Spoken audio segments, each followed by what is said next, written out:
Hello friends, स्वागत है आपका हमारे चैनल सरकारी जॉब ज्ञान पे। आज की इस वीडियो में बात करने वाले हैं एसएससी सीएचएसएल 2018 के बारे में, क्या लेटेस्ट इंपॉर्टेंट अपडेट है।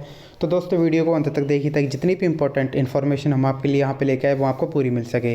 और दोस्तों वीडियो स्टार्ट करने से पहले आपसे हमारी एक छोटी सी रिक्वेस्ट है, अगर आपने अब तक हमारे चैनल सब्सक्राइब नहीं किया तो चैनल को सब्सक्राइब कर दो ताकि आपको एसएससी सीएचएसएल के साथ साथ अन्य गवर्नमेंट एग्जाम की लेटेस्ट अपडेट मिल सके। जैसे कि दोस्तों काफ़ी सारे स्टूडेंट्स बेसब्री से इंतजार कर रहे हैं कि टाइपिंग की जो ऑफिशियल डेट्स है वो कब तक आएंगी, लेकिन कई यूट्यूब चैनल से वो आपको आरटीआई रिप्लाई दिखा रखे हैं यहाँ पे। तो आप आरटीआई रिप्लाई के हिसाब से देख सकते हो दोस्तों, आपका जो एग्ज़ाम है यहाँ पे टाइपिंग टेस्ट का 4/4 यानी कि अप्रैल में स्टार्ट हो सकता है। और जहाँ तक कि जो अलग अलग जोन्स का है वो शेड्यूल यहीं तक जो है, इसी के बीच में आपकी टाइपिंग टेस्ट यहाँ पे हो सकता है। यानी अप्रैल की, जो हम पहले से ही आपको बता रहे थे कि अप्रैल के अंदर आपका यहाँ पे स्किल टेस्ट है या टाइपिंग टेस्ट है वो होने की पूरी पूरी संभावना है। अब इसके बाद कई सारे स्टूडेंट्स का ये कमेंट आ रहा है, सर हम टाइपिंग की तैयारी करें या आने वाले CHSL 2019 जो एग्ज़ाम है 19 का, उसकी तैयारी यहाँ पे करें।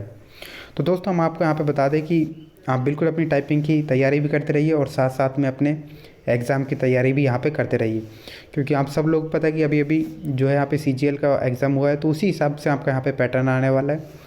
तो आप बिल्कुल दोनों की साथ साथ प्रिपरेशन करते रहिए। और सेफ स्कोर से रिलेटेड हम वीडियो आपके लिए पहले ही प्रोवाइड करवा चुके हैं वहाँ पे, तो उतना ही आप सब लोगों के लिए सेफ स्कोर यहाँ पे रह सकता है। अगर आपके कहीं ना कहीं 198 या 196 के करीब से 204 या 205 के आसपास मार्क्स है, तो आप बिल्कुल अपनी प्रिपरेशन करते रहिए, क्योंकि जो फाइनल कट ऑफ है वो लगभग इसी के आसपास यहाँ पे आप सब लोगों की रह सकती है। बाकी आप सब लोगों को पता है कई सारे स्टूडेंट्स हैं जो 2017 के अंदर गए, CGL के अंदर गए हैं, तो इसी वजह से आप सब लोग यहाँ पे समझ सकते हैं कि जो कट ऑफ है उसमें उतार चढ़ाव रह सकता है। तो आप बिल्कुल भी ये मत सोचिए कि हमारे इतने कम मार्क्स है तो हमारा होगा या नहीं होगा, क्योंकि कई सारे स्टूडेंट्स ऐसे होते हैं जो टाइपिंग स्पीड उनकी अच्छी नहीं होती।